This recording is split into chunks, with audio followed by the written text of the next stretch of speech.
Hey guys, tonight we're easing into the candlelit corners of medieval Europe, where the phrase open wide was more of a threat than a request. Picture this. The air smells faintly of iron and sweat, a pot of something bubbling on the hearth, and someone, probably you, is sitting on a stool while a large man with suspiciously blood-stained hands approaches with a pair of iron tongs and a wobbly grin. You're a barber surgeon, which sounds kinda cool until you realize that it means you cut hair, drain pus, amputate limbs, and oh yeah, yank teeth all in one chaotic shift.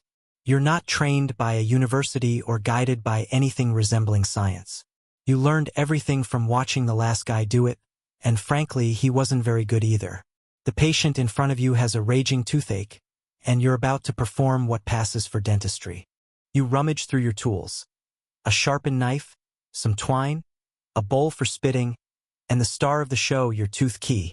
It's basically a medieval corkscrew designed to twist teeth out of people's skulls. Nothing says relief like the sound of bone grinding against metal. So, before you get comfortable, take a moment to like the video and subscribe, but only if you genuinely enjoy what I do here. And let me know where you're watching from and what time it is. This is bedtime history, after all.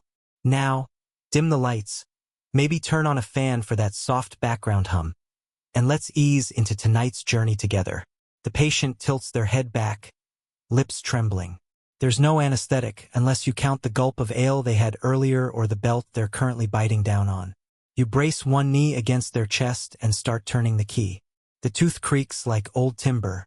It snaps out, blood sprays your apron, and the patient passes out cold. Another successful extraction, if you don't count the part where you also fractured their jaw. You sit back, wipe your hands on a rag that's seen better days, and prepare for the next mouth. Dentistry, in this world, is a strange blend of carpentry and torture. And you're right in the thick of it, wondering if there's such a thing as too much blood for a Tuesday. In the background, someone's sharpening a knife for tonsil removal. Same chair, same bowl, same everything. Hygiene isn't really a concept yet. Germ theory won't be around for centuries, so everyone just thinks bad air or imbalanced humors are to blame for infections. That blackened molar oozing pus? It's obviously your body being too moist this season. Historians still argue whether barber surgeons were respected community members or just tolerated but necessary evils. Either way, you're in demand. Toothaches are constant, and people need you, even if they scream when they see you coming. You hear about a fancy new procedure being tried in Italy. Tying thread around the tooth, attaching it to a door, and slamming it shut. It's supposed to be faster, but it also sometimes takes part of the skull with it, so yeah, you'll stick with your wrenchy tooth key, thanks. Now and then, you get a wealthy client. They show up in velvet, complain about their sensitive gums, and slip you a coin to keep quiet about their cavities. You smile politely, then reach for the same tools you used on the village blacksmith 2 hours earlier. It's all the same to you. A mouth is a mouth, whether it's royal or peasant. And yet, there's a kind of twisted pride in it. You know the shape of every jawbone. You've seen molars crumble like chalk and incisors come out with tiny bits of root still twitching. Your hands are steady. You can feel when a tooth's about to give, like a nail coming loose from rotten wood. One time, a monk came in claiming he had been cursed, his mouth buzzed with devils, he said. You peered inside and found nothing but decay and a few unfortunate maggots. Still, you nodded solemnly and sprinkled some holy water on his face. Then you yanked 2 teeth, said a quick prayer, and sent him on his way. He came back a week later, said the buzzing stopped. You shrugged. Sometimes you get lucky. You have no gloves. No masks. Your apron stiffens with old blood. You wipe your tools on your sleeve between patients. And somehow people survive. Not always, but enough. To pass the time between visits, you whittle new handles for your instruments or carve little faces into bits of extracted teeth. It's weirdly soothing. There's one tooth you carry around in a pouch, a molar the size of a walnut, pulled from a giant of a man who never even flinched. You show it off like a trophy, whispering, "Cleanest pull I ever did." Sometimes the night brings cries to your door.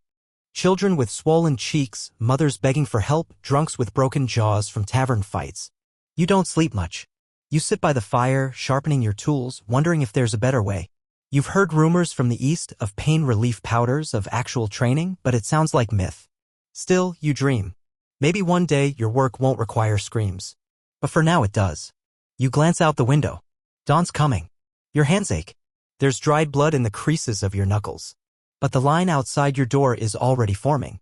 It's just another day in the life of a medieval dentist. Your next patient shuffles in, holding a rag to his face. It's soaked through, dark, wet, and sticky. You know the look before he even opens his mouth. Abscess. A ripe one.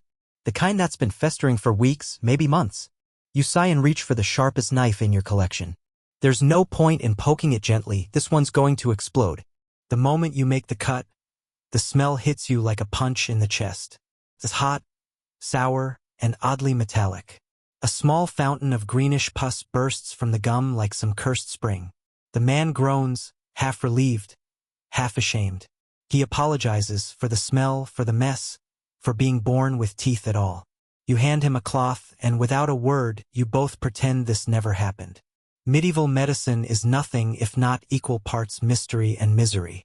You're not so much a healer as a janitor of the human body, scooping out the worst bits, wiping them away, hoping they don't come back worse.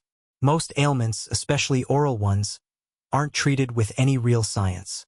You're leaning on guesswork, folk wisdom, and a rotating cast of herbs whose Latin names you barely pronounce. You grind some sage into a paste, good for drawing out infection, or so they say. If the abscess returns, maybe you'll try burnt onion skins next time. Or perhaps apply a poultice made of pigeon dung and vinegar, a concoction recommended by one suspiciously confident village healer. You tried it once. It made the patient cry, but the swelling went down. Success? Historians still argue whether medieval remedies actually worked through pharmacological merit or sheer immune system roulette. Either way, you keep mixing, mashing, and muttering. There's one recipe you keep coming back to, though, a blend of mint, fennel, and saltpeter rubbed directly onto the gums. It stings like hell but leaves behind the faintest scent of something almost pleasant. And in your world, almost pleasant is a medical miracle. Another patient arrives, an older woman this time. Her teeth are worn flat from years of chewing barley bread with bits of stone in it. The grinding has whittled her molars down to smooth little nubs. She can't chew anymore. You try to help, but the damage is done. So you make her a gum bomb of boiled honey and crushed clove. It won't fix anything, but she smiles for the first time in months, gums glistening like candied fruit. You're not just yanking teeth. You're massaging inflamed jaws, draining mystery lumps, and treating infected tongues. One lad came in with a lesion the size of a coin on his soft palate. You weren't sure if it was a canker sore or the beginning of something worse. So, naturally, you rubbed garlic into it and told him to sleep facing east. It didn't help, but he did report some vivid dreams. Some people claim to have tooth ghosts, specters that live in their gums and whisper pain at night. You play along. You wave burning rosemary over their heads and recite rhymes passed down by your grandmother. Tooth ghost, fly away, leave this mouth for another day. It's nonsense, but their eyes light up when you do it. Healing, it turns out, is as much theater as it is action. The pus never stops. Neither does the fear. And you're starting to realize that tooth pain is more than a physical thing. It gets into the brain, the spirit. It gnaws at your patient's sleep, their patience, their souls. People confess things during dental agony, adulteries, stolen coins, curses cast in anger. One man once begged you to kill him before the molar did. You didn't. You pulled it instead. The root was black and forked like a tiny devil's tail. At market one day, you overhear a traveling monk describe the latest trend in royal dentistry: powdered pearls mixed into mouthwash. He says it purifies the soul through the gums. You don't have pearls, but you do try to replicate the potion with ground-up chicken bone. The result? Gritty. Useless. Possibly worse than nothing. Still, you learn. You hear whispers of a French surgeon who used honeycomb to plug cavities. Others scoff, but you're intrigued. You try it once, just a dollop, pushed into a hollowed molar with the blunt end of your knife. The patient screamed, of course, but he didn't come back, which might mean it worked, or that he died. These are your metrics. In your darker moments, you wonder why anyone bothers with this. You're not curing anything, just slowing the decay. But then a boy runs up to you, gap-toothed and grinning, and thanks you for pulling the rotted tooth that was keeping him up at night. His mother gives you a goose egg in payment. You nod, tuck it into your coat, and say, "Next!" And then there are the real emergencies. A farmer runs in, cheeks puffed, fever blazing in his eyes.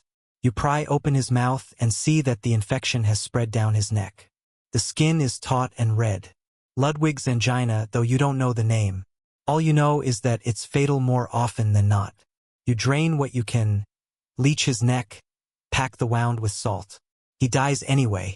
The priest says it was God's will. You just hope no one blames your knife. You can't keep track of all the poultices, powders, and tinctures you've tried.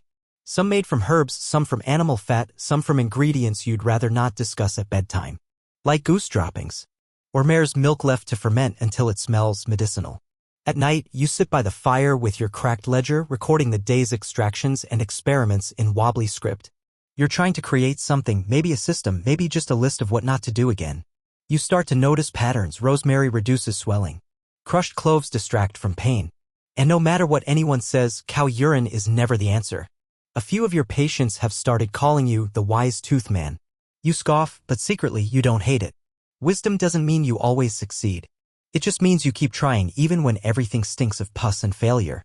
You reach for your knife again. Another knock at the door. Another swollen face.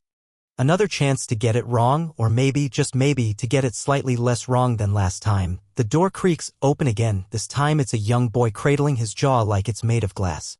His eyes are red, not from tears, but from a week of sleepless agony. He doesn't say a word. He just opens his mouth and waits. You peer inside with your candle and instantly wish you hadn't. His upper molar is barely a tooth anymore. It's cracked in half, the pulp exposed, and a strange green fuzz is forming around the edges. The smell is awful. But what catches your attention is how swollen the surrounding gums are, bloated, bulging, ready to burst. You tap the spot gently with your blunt probe and he recoils so fast he nearly falls off the stool. You could pull it.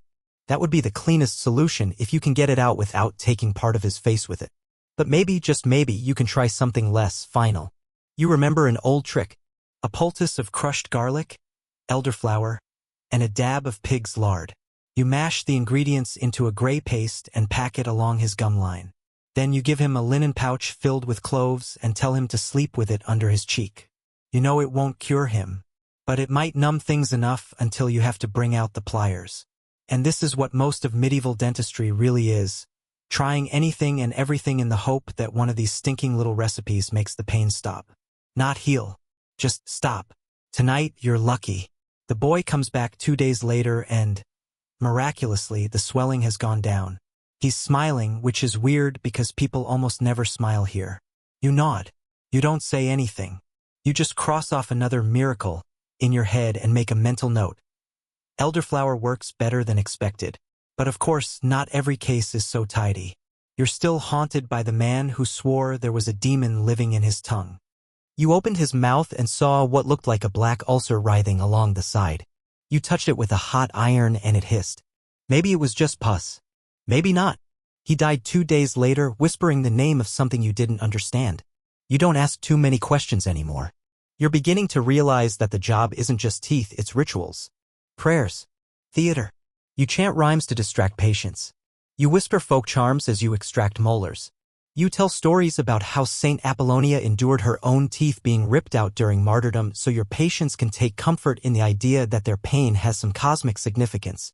It doesn't help much, but it fills the silence. One old woman insists on blessing your hands with holy water before every appointment. She says it keeps the evil spirits out of her mouth. You let her. Why not? It might actually be working. And then there are the jaw fractures. A local lad fell off a cart and landed chin first on a stone.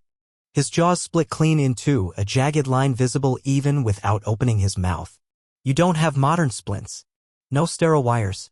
You take 2 flat sticks, bind them along either side of his face with horsehair string, and hope the bones knit. You feed him broth through a hollowed-out goose quill. He moans a lot but survives. You're not sure if his jaw heals right, but it stays attached, which is good enough. Historians still argue whether jaw fracture treatments like yours actually worked or were just drawn-out torture. You tend to agree with the torture side. One day, you try something new. A herbalist passing through town offers you a curious item, dried poppy resin. Opium. He calls it sleep sap. Says it dulls pain like nothing else. You don't believe him, but the next patient, a woman with an abscessed tooth and a temper like thunder, seems like a good candidate. You smear a dab on her gums. She stops screaming within minutes. Her eyes glaze over. She mumbles something about angels. You pull the tooth clean. She doesn't flinch. You're amazed. You immediately regret not buying more. That night, you grind mint, poppy, and vinegar into a mixture you dub miracle mud. It smells awful, but it's effective. You use it sparingly, only on the ones who scream the loudest. You don't want the priest catching wind of your little jar of heresy. Later, you start seeing more tools entering your practice. Not fancy ones, just innovations born of desperation. You file a bit of bone into a pick. You sharpen a chicken leg into a gum scraper. You carve a jaw prop from willow wood to keep people from biting down while you work. You're part dentist, part inventor. One morning, you try to treat a man with lockjaw. He can't open his mouth more than a finger's width. You pry gently with a spoon handle, then jam your new jaw prop in. He passes out. You manage to pull 2 teeth while he's unconscious. When he wakes up, he thanks you through tears. Another time, you attempt a primitive root canal. You didn't mean to, it just kind of happens. You're scraping inside a tooth when the patient faints. You keep digging until there's nothing left but an empty, blackened shell. It doesn't get infected somehow. That one you do right down. Then comes the trial-and-error magic of hot pokers. For some patients, you've taken to searing the gum with a heated rod before extraction. You claim it kills the bad humors. It probably just burns the nerve endings. Either way, they bleed less and scream slightly less. A win in your book. You sometimes ask yourself if any of this actually helps. But helping isn't the metric. Enduring is. Surviving one more night with your teeth intact, or at least fewer of them hurting. The village has started bringing you strange offerings. A rabbit's foot, dried lavender bundles, coins rubbed smooth by superstition. They believe in you, in your rituals, in your clove-scented breath and soot-black hands. And while you won't admit it aloud, you kind of believe in you too. You light a candle and look over your tool roll. A collection of knives, pliers, tongs, scrapers, and wires that would make a modern orthodontist cry. But they're all you've got. They're enough. For now. Outside, the stars are coming out. You hear footsteps. Another patient. Another chance to be terrifyingly useful. You roll up your sleeves. The night's still young. It's a market day, which means 2 things. You'll get a lot of patients, and none of them will have bathed. They arrive smelling of livestock, ale, and dread. You set up your stool near the grain vendor, close enough to borrow his barrel if someone faints, but far enough that the screaming doesn't scare away business. You're not the only so-called healer here. There's a woman with a cart of dried toads who claims to cure gout and a man offering boiled squirrel brains to sharpen the mind. Compared to them, your bloody forceps and soot-smeared apron look downright professional. Your first case is a traveling merchant who says he can't chew his own words anymore. He opens his mouth and his gums are bright purple. Not red, purple like overripe fruit. You poke around and find that nearly every tooth wiggles like it's trying to escape. You ask what he's been eating. Mostly hardtack and dried apples, he says. No greens. You're not sure what scurvy is exactly, but you've seen it before. Gums bleeding just from smiling. Teeth falling out in clusters. You pack his mouth with salted nettles and recommend he chew parsley if he can find it. You don't tell him that he might lose every tooth in the next few weeks. He pays you in dried plums in gratitude. Historians still argue whether medieval people knew the connection between diet and oral health or if they just assumed God hated their gums. Either way, no one's walking around with a salad.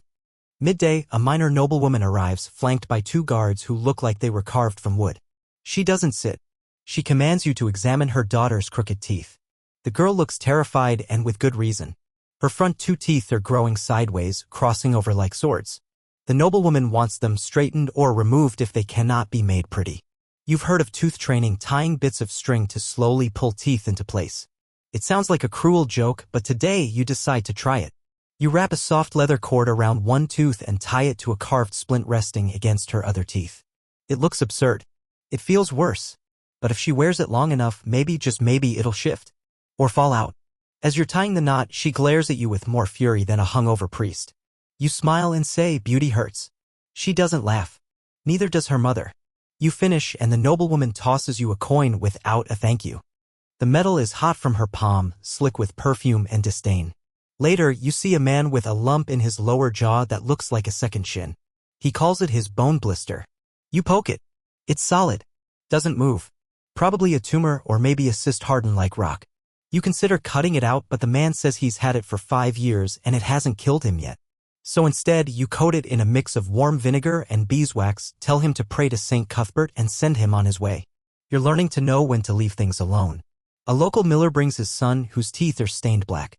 Not from rot, just black. He chews soot to keep his breath fresh. Yes, you heard that right. Soot. Says it helps him woo the baker's daughter. You explain gently that kissing someone with charcoal-stained teeth might be a hard sell. He shrugs. You clean his mouth with a mix of rosemary water and coarse linen, scraping off what you can.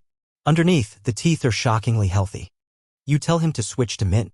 He nods and immediately spits on your boots. You pause for a break, gnawing on stale bread. It cuts your gums as usual. You marvel at the irony of a tooth puller who can barely chew. One day, you'll invent soft bread. Maybe you'll become a legend for it. But not today. A blacksmith arrives in the afternoon. Big man. Bigger teeth. He's got an iron splinter embedded in his gum from a forging accident. You heat a small hook in the brazier until it glows, then jab it in and dig out the metal. He doesn't make a sound, not even a grunt. When you finish, he hands you a small horseshoe. For luck, he says. You believe him. The sun starts to dip and your last patient limps over a man with no nose. Just a hole where it used to be. He had syphilis once, he says, and it took everything above the neck. Now his remaining teeth ache like they're screaming. You offer him a clove-stuffed cloth to bite and pull the worst offender. It comes out with a slurp. You pack the socket with wool soaked in wine and hope he doesn't bleed through the night. Some say wine is the best anesthetic. Others say it's prayer. You say it's both and maybe a spoonful of honey if you've got it. You clean your tools in a basin of boiled water and vinegar. There's a definite stench, blood, ash, sweat, but you're used to it. It's the smell of hard-won progress. Maybe even survival. You glance at the basket of teeth trophies. Some kids have brought you bits of ivory dropped from mouths like old coins. You promise to trade them for sweets, but all you have is salted root bark. They take it anyway. Kids are weird. One final thought crosses your mind before you pack up. Maybe none of this is about teeth. Maybe it's about dignity. You help people keep eating, keep talking, keep smiling, or at least grimacing in a way that feels like smiling. You're not saving lives, but you're saving pieces of them. And as the sun sets and the market winds down, you tuck your tools into their ragged roll, sling your sack of herbs over one shoulder, and head home through the smoke of roasting meat and wood fires. Another day of strange victories and minor losses. You'll be back tomorrow, and the teeth will still be waiting. Back in your cramped stone room, you light a tallow candle and sit cross-legged on a sheepskin. Your knees crack, your back groans. Your fingers are permanently curled like eagle talons from years of holding pliers too tightly. Welcome to the glamorous life of a medieval tooth puller. The candlelight flickers across the low ceiling. You're reviewing your notes. Not that you have many. You don't write down patient names. You jot symbols. A jagged X means infection. A circle with a dot means swelling. A line with a triangle? Probably screamed and kicked over the basin. You make do. Tonight, you're trying to solve a problem that's been plaguing your village for months, a weird wave of broken teeth. Not rotted. Snapped. Front ones especially. You've pulled at least a dozen shattered incisors in the past 3 weeks. You think about food again. It always comes back to food. The village grain mill broke down last month and everyone's been grinding flour by hand. Coarse, uneven stuff. When baked into bread, it crunches like sand. Literally. Sand. You suspect that all the broken teeth are just innocent victims of peasant bread with hidden gravel. You chew a chunk of the stuff experimentally. Instant regret. It's like gnawing a brick. You spit out a pebble and jot another X on the wall. Case solved. Historians still argue whether medieval people realized their daily bread was slowly destroying their teeth or whether they chalked it up to aging and sin. Probably both. You know the culprit, but there's not much you can do. Unless you want to become a grain sifter. Which, given your current job, almost sounds appealing. Later that week, a priest visits. Not for a tooth, he just wants to talk. He's heard rumors that you use dark remedies. Says you're meddling with herbs that smell too sweet to be holy. You offer him a clove to chew. He declines. He warns you gently, healers have been burned for less. You smile and offer him a bottle of rosemary wine. He accepts. Conversation ends. You realize something important that night. Being a medieval dentist isn't just about fixing pain. It's also a dance. With superstition, with religion, with death. You have to be careful not to fix people too well. Or they'll think you've made a deal with something downstairs. The next day, you get your strangest patient yet, a knight. He's missing 2 molars and claims he bit a helmet during a siege. You ask why. He says he was bored. You don't ask follow-ups. He wants false teeth. This is ambitious. You've never done it, but you've heard of it. The Romans did it supposedly using ivory or even other people's teeth. So you start experimenting. You carve a molar shape out of cow bone and try to fit it into his socket. It's too big. You shave it down. Too small. Finally, you wedge it in with a sliver of pine resin and a whispered apology. It holds. For 2 days. He comes back furious with the tooth lodged somewhere in his throat. You fish it out with a hooked stick and call the whole experiment a creative misfire. He agrees after you give him free ale for his trouble. You keep trying though. You're stubborn. Eventually, you learn that wiring a carved tooth to its neighbors with horsehair kind of works. As long as the patient doesn't smile, or chew, or breathe too hard. You're slowly becoming a craftsman, not just a butcher, a repairer, a rebuilder. You even start to fantasize about a future where people come to you not only when they're dying of pain, but before things get that bad. Prevention. It's a revolutionary idea. You try giving a lecture about tooth scraping at the weekly village gathering. Nobody listens. A goat eats your poster. You sigh. One young woman does return later, though. She says she hasn't had any pain but wants her mouth to look nicer. You're stunned. Not because of the vanity, because it's the first time someone has treated you like more than a last resort. You carefully scrape away plaque with your sharpened chicken bone tool, then polish her front teeth with mint and ashes. She leaves smiling. You stare at the door for a long time after she goes. Then comes the man with the rattle. That's what he calls it. A noise in his jaw when he eats. You press your fingers to the joint, and sure enough, click click. It's his temporomandibular joint, though you don't have a name for it. All you know is that it's out of alignment. You try gentle pressure, then massage, then a poultice of mustard seed and goose fat. Nothing helps. Finally, in a moment of reckless instinct, you give his jaw a short, sharp pop with the heel of your palm. The rattle stops. He stares at you like you've raised the dead. You stare at your hands, suddenly suspicious of your own power. You say, "Try not to chew anything harder than porridge for a while." He nods like you're a prophet. Later, you tell yourself it was a fluke. But it wasn't. You're learning, not just surviving, improvising.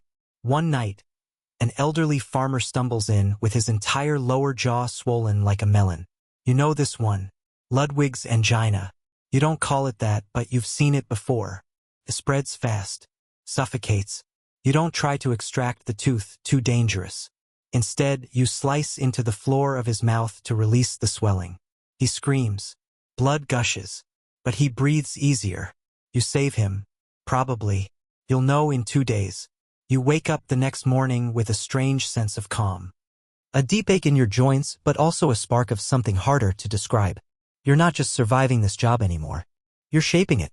And in the dark stillness of your hovel, you start sketching new tool ideas with charcoal on your table, curved scrapers, smoother forceps, a clamp.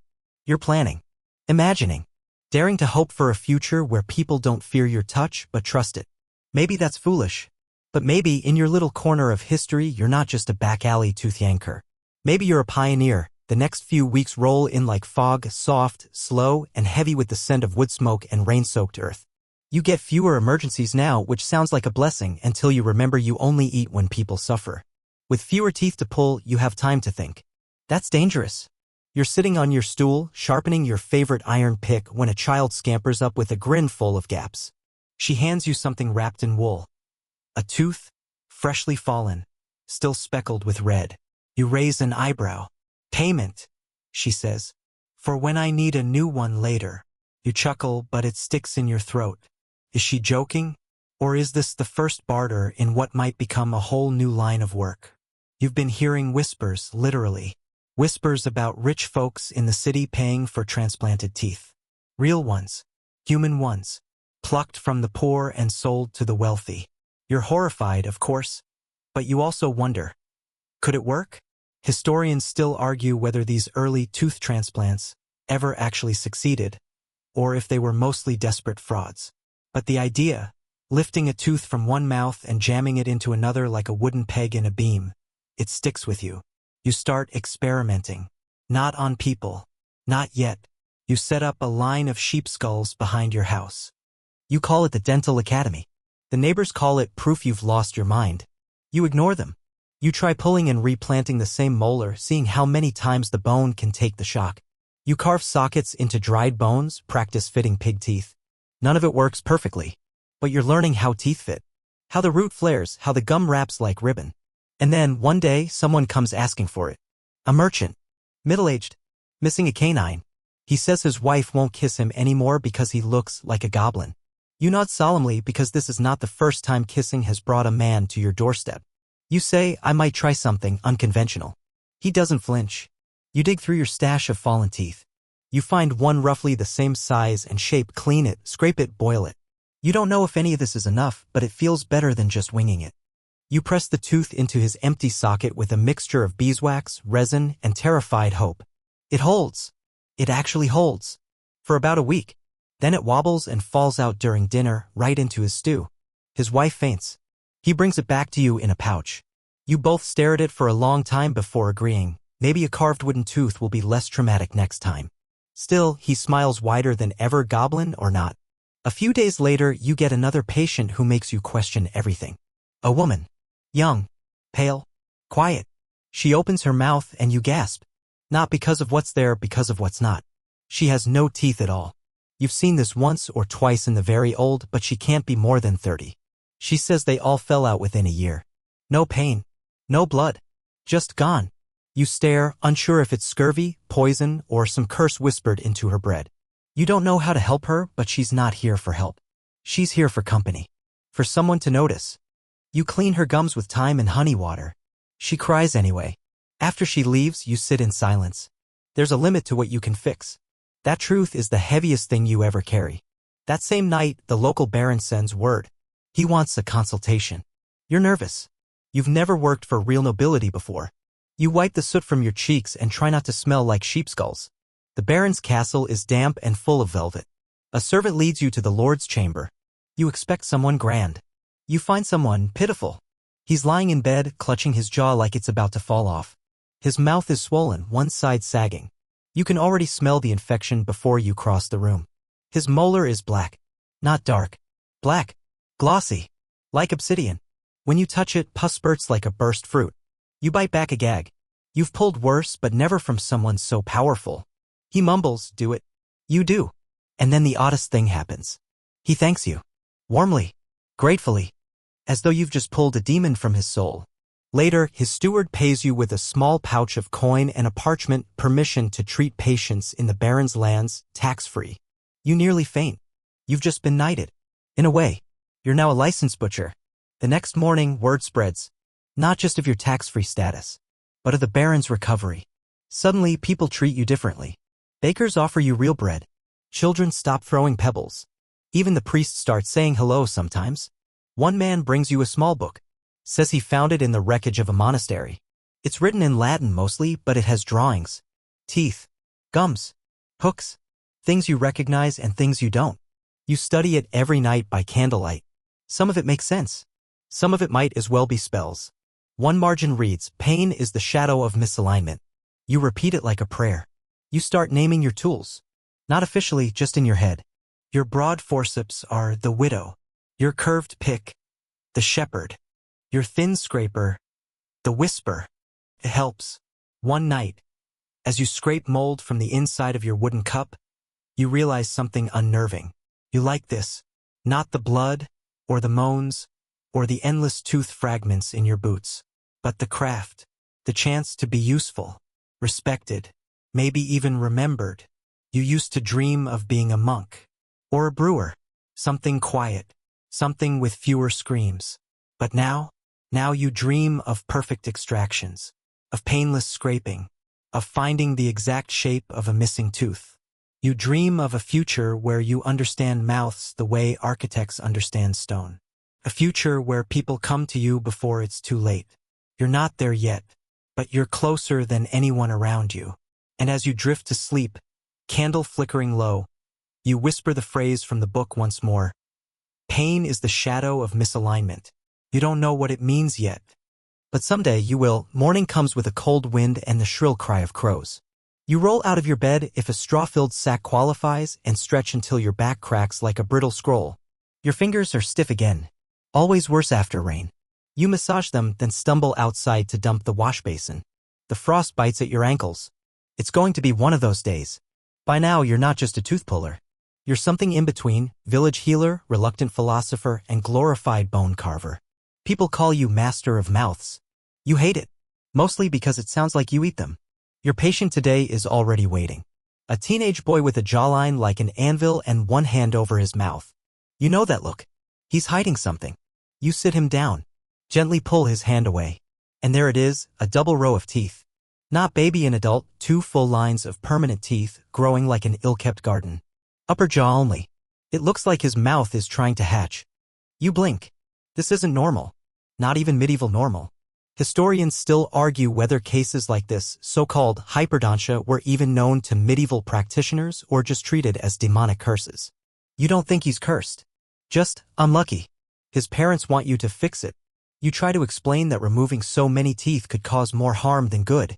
He might not be able to chew, or speak clearly, or sleep without pain. But they insist. They want him to look clean. 1 tooth at a time, you begin. It takes hours. You use every tool you own, plus a few you make on the spot. At one point, you cut away a chunk of gum with a boiled fish spine because you ran out of sharp iron. It works better than you'd like to admit. The boy faints halfway through. You pause to smear vinegar under his nose and whisper something soft about storms passing. When it's over, his jaw looks like scorched earth. But it's done. You send him home with a bundle of mint and instructions not to talk for 2 days. He leaves smiling with blood in his teeth. It's somehow hopeful. A few evenings later, an old midwife visits. She's missing 3 bottom teeth and wants to chew better. But she also has a gift, an herbal salve for sore hands. You raise an eyebrow. She laughs. You work with bone, I work with babies. We all bleed somewhere. You trade. The bomb smells like crushed birch and goose lard. That night, for the first time in weeks, you sleep without cramping. You begin to wonder what else you've been missing. What other remedies lie out there, just beyond your muddy village lanes? You start asking patients about their grandparents' cures. You learn about moss poultices, crushed oyster shells for whitening. One farmer swears by lizard spit. You don't try that one. But you do try clove oil. A trader from the coast gives you a small vial for numbing. You test it on yourself. It burns, then soothes. Like biting a pepper and being rewarded with ice. You start using it on your more nervous patients. It helps. One child even falls asleep mid-extraction. You nearly cry. Then, the miracle, a letter arrives. Yes, a real letter. Sealed in wax. Carried by a courier with more manners than teeth. It's from the Baron's steward. He's invited you to a feast. You assume it's a mistake. Or a trap. But you go. The castle is lit with torches. Meat steams on silver platters. A bard sings something about a tragic shepherd. You sit near the kitchen door, surrounded by people who think bathing is a yearly event. Still, it's the finest meal you've had in months. The Baron rises and lifts a cup. He toasts you, says you've returned his face to nobility. It's a strange compliment. But the nobles cheer, and for one glorious moment, you forget that you once used to pull teeth with fish hooks. On your way out, a young noblewoman stops you. She's dressed in blue silk, eyes bright with curiosity. She asks what modern methods you use. You laugh, then realize she's serious. You describe your tools, your theories, your dream of a cleaner, quieter way to fix pain. She listens, and then she asks, "Have you ever thought about writing it all down?" The idea stuns you. Write it? You barely keep track of whose molar you cracked on Tuesday, but it sticks in your mind. You start scribbling between appointments, diagrams, notes, ideas for gentler tools. You even make a list of what not to do, like don't twist and pray, or avoid sheep teeth for humans. One rainy afternoon, you sketch an entire tooth, from crown to root to socket. You label it the white seed. You feel proud. But progress never comes without oddities. That same week, a traveling juggler staggers in, mouth swollen like he's chewing bees. He claims he cracked a tooth on a cursed acorn. You don't ask. The molar's infected. You prep to extract, but he begs for something else. Anything. So, for the first time, you try draining without pulling. You slice the gum, squeeze, rinse with hot wine. He screams. You give him a rag soaked in poppy milk. He sleeps. 2 days later, he's still alive. Tooth still there. Infection gone. You start experimenting again. Not wildly, just enough to hope. One elderly monk shows you how to boil willow bark to ease pain. Another swears by humming during treatment, claims it distracts the body from suffering. You try it. Some patients laugh. Others cry. It's strangely beautiful either way. Late one night, you sit with a lantern and draw your dream workshop, a clean space, tools in neat rows, a chair with actual padding. You laugh at yourself. But you keep drawing. Outside, the wind howls. Somewhere, an owl screeches like a soul being pulled. You whisper into the dark, soon. Soon, your tools will be sharper. Your touch gentler. Your place in the world firmer. You're still the village mouth fixer. But now? Now you're becoming something else. A healer. A thinker. Maybe even a little dangerous. A strange quiet settles over your village as summer melts into a gray, sullen autumn. The air smells of damp hay, boiled roots, and a kind of exhaustion that's not quite sadness, but close. You wake to the sound of coughing, not yours, but everybody's. Deep, rattling, barking coughs that echo off cottage walls and through closed shutters. You know that sound. You've heard it before. Tooth rot season. People eat poorly in winter, hoard food in spring, and overdo it in summer. Yeah? Their mouths pay the price. Rotten roots. Blackened molars. Gums like bruised apples. You barely have time to eat between patients. The first is a blacksmith. Broad shoulders, big laugh, but his mouth? A disaster. Every tooth looks like it's been sanded with gravel. You ask what happened. He says beer and bread. And a bit of gravel. You blink. Gravel. Turns out he grinds grain with stone slabs that chip off into the flour. Everyone eats it. They've been chewing rocks for years. You wonder how anyone still has teeth at all. Historians still argue whether dental wear from medieval milling was the primary cause of mass tooth loss, or just one more insult added to sugar, wine, and poor hygiene. You stop wondering. You just pull. That week, you extract 17 teeth. 17. You keep them in a jar, not because you're sentimental, because sometimes they help you explain things to other patients. You point to one and say, "See this? This is what not flossing does." They don't know what flossing is, but the tone gets across. One man comes in with a hole so big you can see daylight through it when he holds a candle behind his cheek. It whistles when he breathes. You don't even try to save the tooth. You just apologize and begin. You start seeing something new, though. People bring their children. Not for pain. Not for emergencies. For cleanings. They don't use the word, because there isn't one. But they come with little linen wraps and say, "Can you scrub his bits?" It's clumsy, but you understand. You crush mint leaves, mix with salt, and rub with wool. Feels good. Gentle. Preventative. Almost revolutionary. One child, no older than 6, says, "You're like a mouth priest." You raise an eyebrow. What does that mean? He shrugs. You bless the pain away. You sit with that for a while. But not all visits go smoothly. A traveling friar visits with a swollen cheek and breath like fermented cabbage. He insists it's divine punishment for pride. You tell him it's probably just a dead molar. He calls you a heretic. You pull the tooth anyway. He gives you a reluctant nod before leaving. You consider that a win. Then there's the woman with tooth worms. Yes, worms. She swears she can feel them wriggling inside her gums at night. You try to explain that pain can feel like movement. But she insists, begs you to burn them out. You sigh, light a piece of garlic in oil, let it smoke near her open mouth. She screams. Not from pain, from relief. She says the worms are gone. Historians still debate whether the medieval belief in toothworms was metaphorical, mythical, or a desperate attempt to explain rot. You don't know. But garlic smoke? Surprisingly effective placebo. You keep a clove tucked behind your ear after that. One afternoon, a curious visitor arrives, a young scholar from a nearby monastery. He carries a scroll and ink, says he's documenting folk medicine. You laugh when he calls you a practitioner. But he insists you're a treasure trove of oral tradition. You tell him stories. About the juggler with the cursed acorn. The boy with double teeth. The monk who hummed through pain. He scribbles eagerly. At one point, he asks, "Do you think what you do is science?" You pause. Then say, "I think it's pain and guessing." With a little hope. He nods. Writes that down. You learn from him, too. He speaks of early Greek theories of humors, bile, and imbalance. Of Aristotle's ideas on dental symmetry. Of Galen's mistaken belief that women have fewer teeth than men. You both laugh at that. But something sticks with you. He mentions a theory that all pain is misdirection. That it draws your attention away from the real sickness. You wonder, could toothaches be symptoms, not causes? You start looking deeper. Some patients have tooth pain, yes, but also headaches, fever, bad dreams. You start treating the whole person. A warm compress here. A mug of nettle tea there. A whispered story about wolves and winter to soothe their fear. One mother tells you her son sleeps better after you hum. Another says your hands are cool like river stones. You're starting to think you're not just pulling teeth anymore. You're pulling dread.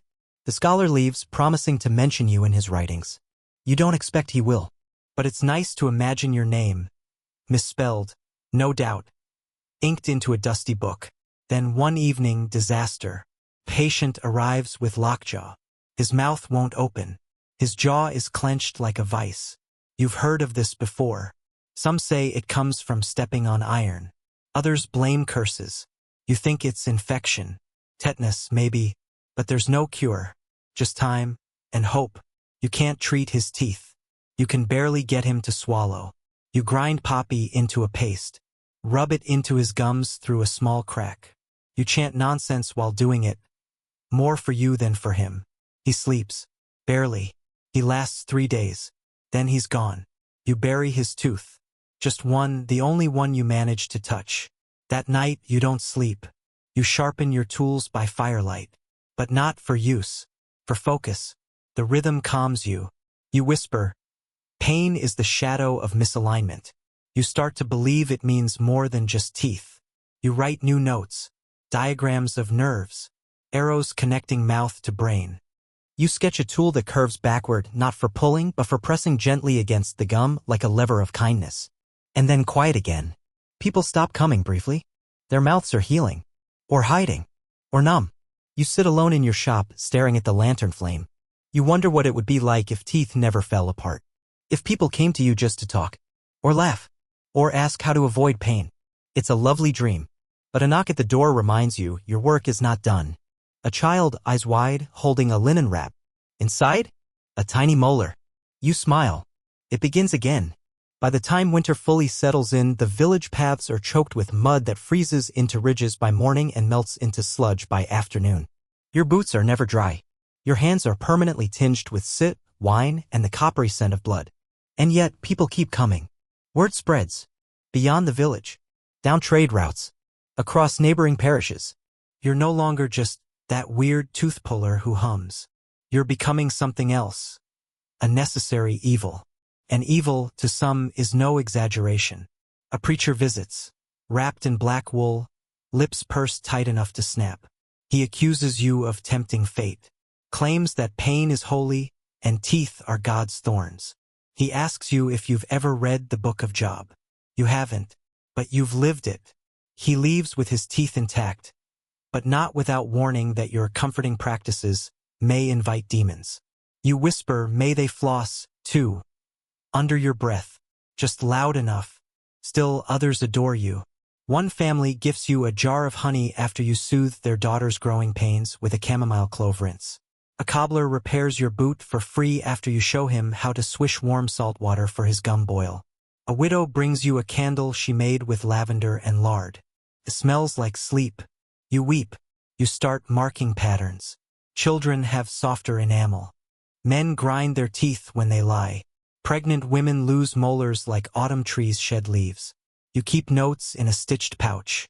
You've begun sketching diagrams on animal skin, since parchment is too rare and paper is just a rumor. One day, a boy no older than 10 stumbles in with a swollen lip and broken front tooth. You ask what happened.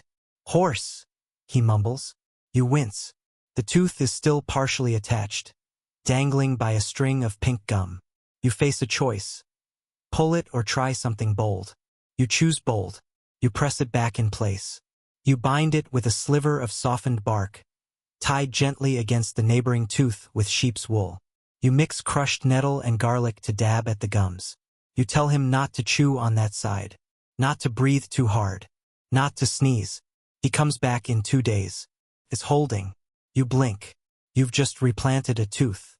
Historians still debate whether tooth reimplantation was practiced intentionally in the Middle Ages or if surviving examples were accidental anomalies. You won't debate. You'll just smile and start dreaming of better splints. Your notebook fills with sketches, bentwood braces, bark and wax gums, hollow reeds as spacers. None of them perfect, but the thought of repair excites you. Then one afternoon, a woman arrives from the next town over. She wears velvet, real velvet, and carries herself like someone used to respect. Her maid trails behind with a small, yapping dog and a folded stool. The woman doesn't sit. She simply opens her mouth and points. No words. Her teeth are green. Not mossy. Not stained. Green like tarnished copper. Like she's been licking old coins. You ask if she's eaten anything strange. She rolls her eyes. You ask if she's been using herbs. She nods vaguely. My alchemist recommended some tinctures. Tinctures, huh? You don't know what's in them, but her gums are weeping. The enamel is crumbling. It's like her mouth is rusting from the inside. You pack her teeth in sage and alum and beg her, yes, beg her, to stop using whatever she's using. She leaves, unimpressed. The dog sneezes on your floor. You spend the rest of the day boiling your tools. Later that week, a farmer brings in a sheep with a broken fong. He asks if you can fix it. You tell him you're not a vet. He says, but it's just a mouth, right? You stare at the sheep. The sheep stares back. You try. You don't succeed. But the animal eats again the next day, and that's good enough. Still, it lingers in your mind, human teeth, animal teeth, so different, yet so much the same. You wonder what the world would be like if dentists and farriers had worked together earlier. If bones and hooves and molars were studied under the same torchlight. Maybe we'd have made faster progress. Maybe not. That night, you draw your most ambitious design yet. A full mouthpiece. Hollowed wood. Lined with softened wool. Shaped to rest against both upper and lower jaws. You call it the clam. You chuckle. It's ridiculous. But maybe it could help those with no teeth at all. Maybe you've seen enough pain. You begin carving versions out of cherry wood, oak, even hardened leather. You test them on yourself. You learn the delicate balance between support and choking hazard. You write in your notes, false teeth, not lies, just hope. One morning, a courier arrives again, this time with a sealed scroll and a heavy purse. A nobleman has heard of you. He's sent for your services. You leave the village for the first time in months. The road is slick, and your cart will break halfway. But you arrive. The manor gates are gilded with iron vines. Guards wear matching frowns. You're led to the master's quarters. The nobleman, pale, puffy-eyed, and surrounded by cushions, bares his gums. He has no teeth, none. But his wife wants him to smile at parties. You stare at her. She stares back. You realize she doesn't care about function. She wants aesthetics. You take a breath and present the clam. It fits. Not perfectly, but enough. The nobleman bites down, winces, nods. He smiles like a man wearing boots 3 sizes too small. She applauds. You are paid. Not in thanks, just coin. But it buys you a new scalpel and a better cart. On your way home, you pass a small field of snowdrops pushing through frost. You stop and stare for longer than makes sense. Something about their stubbornness speaks to you. When you return, your hut feels smaller. But your work feels larger. You're no longer a secret. You're a rumor wrapped in wood and wool. And somewhere in the dark, people are whispering about the tooth mender who hums to the sick, draws diagrams in ash, and speaks kindly to pain. You don't know if you deserve that myth, but you're willing to live up to it. One mouth at a time. The thaw comes late that year. Puddles form, but stubborn ice still clings to the thatch like it hasn't read the calendar. Birds return in half-hearted bursts, chirping once or twice, then reconsidering. You, however, are deep in the heart of your busiest season. Spring teeth. Children are teething. Adults are breaking molars on hard bread. The elderly, their gums are shrinking like overwashed linen. Even the dogs seem to be drooling more than usual. You barely sleep. You live on broth, prayer, and the occasional carrot if you're lucky. It's during one of these long, bleary-eyed weeks that you first hear the whispers. He doesn't just pull. He listens. You don't remember starting that. Maybe it's because you've learned that sometimes the cure isn't a tool. It's time. You let them talk. Let them cry. Let them describe pain in metaphors. Like bees fighting behind my tongue, or like a stone grinding in my skull. You nod. You've heard worse. One man swears he swallowed a piece of iron and now his jaw hums during storms. You don't dismiss him. You just hand him a warm mug of clove water and say, storms will pass. He calls you a wizard. You don't correct him. Soon, patients start asking about teeth that never came, those strange gaps that children never outgrew. One girl, maybe 13, confesses she's scared of smiling. Says she's cursed. You open your pouch of diagrams and show her sketches of wisdom teeth, some straight, some twisted, some that never showed up at all. You say your mouth just decided to keep a secret. She laughs for the first time in months. Historians still argue whether third molars were more prevalent or more problematic in medieval populations due to dietary shifts. But you? You think mouths just do what they want, like cats or barons. You start cataloging these dental mysteries. One boy has an extra incisor growing behind another like a sneaky twin. Another has canines that never descended, just hovering like lazy stars. You document each one in charcoal and ink, noting the face shape, age, and diet when you can. You begin wondering, are these teeth telling a story? Then something unusual. A traveling merchant drops by not for his teeth, but for a trade. He's heard of your tooth diagrams. Offers you a bundle of vellum in exchange for your notes. Claims he knows a man in the city compiling natural curiosities. You hesitate. Then you say, only copies. That night, you painstakingly recreate your pages by candlelight, each one more accurate than the last. You even label a few using your own naming system. You call one pattern the wolf smile. Another, the whispering gap. You're not just a tooth puller now. You're an archivist of agony. But agony is evolving. People start bringing problems that aren't just dental. Jaw pain. Earaches. Head pressure. One woman weeps when she describes her face going numb. You press her temples gently, trace your fingers down her neck, feel for lumps. You don't find any. But you see the fear in her eyes. You whisper a blessing. It's all you have. Later, you read about face spirits in a traveler's almanac, demons that climb inside the skull and whisper through the nerves. You don't believe it, but you sort of understand why they do. Pain that roams? That haunts? It feels alive. You begin to suspect that mouths are the front doors to the whole body's madness. And then comes your most harrowing patient yet. A young man, maybe 20, collapses at your doorstep. His mouth is clamped shut, but you see the problem instantly. His lower jaw is dislocated. No swelling, no rot, just a terrible, unnatural angle. You've never seen it before. You panic. Then breathe. Then get to work. You wrap your hands in wool. Brace his head against your lap. Slide your thumbs carefully along his gums, right at the hinge. Then slowly push down and forward. There's a sickening pop. And then a gasp. He moans. Then smiles. You saved his mouth. You didn't pull. You didn't burn. You just realigned. You sit there for a while stunned. Because this felt like medicine. Historians still debate how widely joint reduction techniques were known outside monasteries. Some say village healers stumbled onto them by accident. Others credit Roman texts rediscovered centuries later. You don't care. You're doing it now. From that point on, your confidence shifts. You add a new phrase to your makeshift sign outside, I see jaws, not just teeth. People raise eyebrows. But they still come. You start experimenting with jaw exercises, little motions you teach your patients to repeat at night. Open, close, wiggle side to side. It feels silly, but they come back weeks later reporting fewer headaches. Less grinding. More sleep. You whisper to one child, tell your jaw it's allowed to rest. She whispers back, thank you, Toothwitch. You almost cry. Then, a noble request. Literally. A knight appears. Not in full armor, thankfully, just padded leather and a suspiciously regal swagger. He speaks through gritted teeth. Says he needs his smile repaired for an upcoming wedding. His fiancée, a baron's daughter with a keen eye for detail. You inspect his mouth. Oh boy, 2 teeth missing. 3 cracked. 1 so black it could be coal. You ask what happened.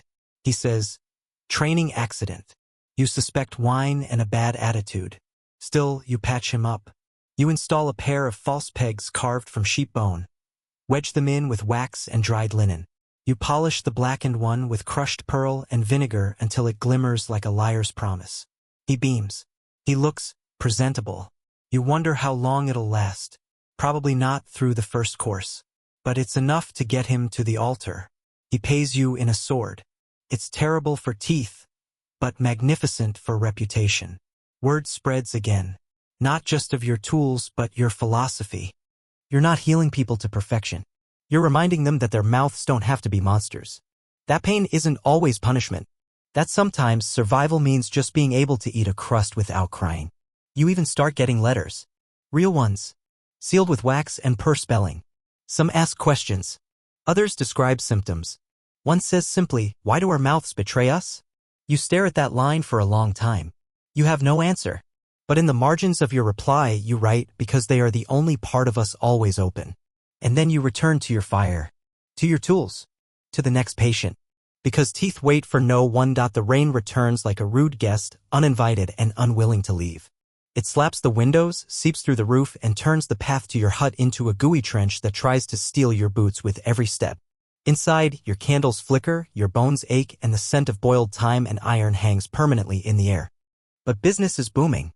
You've stopped keeping track of how many mouths you've seen. They blur together, molars like mountains, incisors like little judgmental fences. But now something new is taking shape, reputation beyond repair. You're becoming that person. The one people whisper about at markets. Go to the mouth fixer if you've got a face problem. She can tell your sins from your gums. One man even insists you removed a curse from his molars by sneezing on them. You didn't, but sure, let the legend live. Then comes a letter. Delivered by a monk, damp and sour-faced. He doesn't speak, just hands over the parchment and waits in the rain like a shadow. You unroll it. A scholar from the city wants to meet you. Says he's heard rumors of your diagrams, your wooden devices, your unorthodox interventions. He offers not coin, but knowledge. Books, scrolls, even a guest bed at the monastery. You read it twice. You consider it for 3 days. You pack your things. The road to the city is long, loud, and miserable. Every cart creaks like it's screaming. You share a wagon with a farmer who smells like fermented onions and a chicken that might be possessed. You sleep in ditches. You miss your hut. But when you finally see the gates of the city, those massive stones carved with saints and saints' teeth, you feel something like awe and fear. Cities are loud and wide and full of people who already think they know things. You're greeted at the monastery by the scholar. Thin, ink-stained fingers and eyes that twitch from candle damage.